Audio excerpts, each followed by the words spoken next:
नमस्कार. आज आपण एका खूप प्रचलित म्हणीबद्दल बोलणार आहोत. अडला हरी गाढवाचे पाय धरी. हो, अगदी आपल्या रोजच्या बोलण्यात येणारी म्हण आहे. बरोबर. आणि आपण आज जरा खोलवर जाऊन पाहूया की ही म्हण नेमकी काय सांगते. म्हणजे लोकसाहित्यातून आणि काही नोंदींवरून आपल्याला काय समजतं. हम्म. तर म्हणीचा सरळ अर्थ काय की कोणीतरी अगदी मोठा माणूस सुद्धा जेव्हा अडचणीत येतो, भयंकर अडचणीत, हो, तेव्हा त्याला अगदी सामान्य किंवा एरवी ज्याच्याकडे आपण ढुंकूनही पाहणार नाही अशा व्यक्तीची मदत घ्यावी लागते. अगदी. म्हणजे मदतीसाठी कोणापुढेही हात पसरावे लागतात. पण यामागे एक मोठी गोष्ट आहे. काय आहे ती? ती म्हणजे अडणं. जेव्हा एखादी व्यक्ती अडते म्हणजे काय होतं, तर तिचे नेहमीचे मार्ग बंद होतात. सोयीचे प्रतिष्ठित पर्याय संपतात. अच्छा. आणि मग उरतो तो फक्त नाईलाज. परिस्थितीच भाग पाडते वेगळा विचार करायला. दुसरा पर्यायच नसतो समोर. म्हणजे मग आपली प्रतिष्ठा, आपले निकष, आवडीनिवडी हे सगळं गरजेपोटी बाजूला ठेवावं लागतं. बरोबर. हा मुद्दा महत्वाचा आहे. गरजेपोटी आपण हे करतो, हां. पण फक्त व्यावहारिक गरज असते का? काय वाटतं? यात काही मानसिक बदलही होतो का? नक्कीच. दोन्ही गोष्टी आहेत. म्हणजे बघा, एकीकडे गरज भागवणं ही तर मुख्य प्रेरणा झालीच, पण त्याच वेळी ना माणसाची प्रायोरिटी लिस्ट बदलते. प्रायोरिटी लिस्ट बदलते म्हणजे? म्हणजे एरवी ज्या गोष्टी महत्वाच्या वाटतात की कोणाकडून मदत मागायची, आपलं स्टेटस काय आहे, समोरच्याचं काय आहे, हे सगळं दुय्यम ठरतं. अच्छा.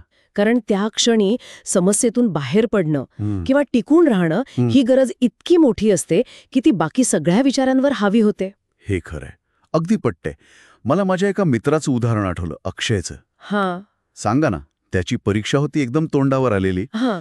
आणि त्याचा जो रेग्युलर हुशार मित्र होता नोट्स देणारा, हो. तो नेमका ऐनवेळी आजारी पडला. आता पंचायत. बापरे. मग काय करणार?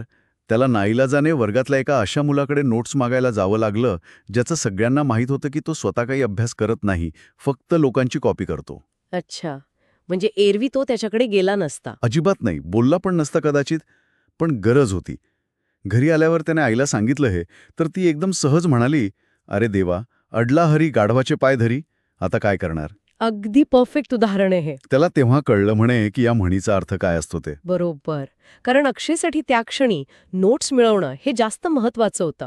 कोण देतंय, त्याची काय इमेज आहे, हे सगळं गेलं बाजूला. हो. आणि हे फक्त एका परीक्षेपुरतं नाही. आपण मोठं चित्र बघितलं तर आयुष्यात अनेकदा असं होतं. म्हणजे व्यवसायात बघा, राजकारणात, अगदी आपल्या कुटुंबात सुद्धा. खरंय.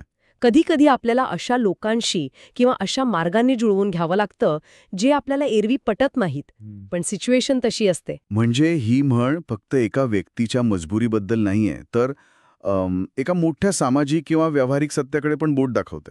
अगदी. जिथे तत्व आणि व्यवहार यात संघर्ष येतो तिथे अनेकदा व्यवहार जिंकतो, खास करून जेव्हा गरज खूप मोठी असते.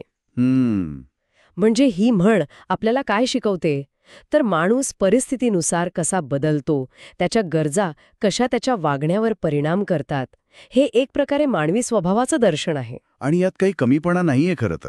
नाही, उलट परिस्थिती ओळखण्याचं शहाणपण आहे यात, असं मला वाटतं.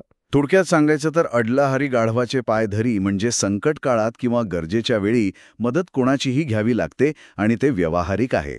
बरोबर. अगदी बरोबर.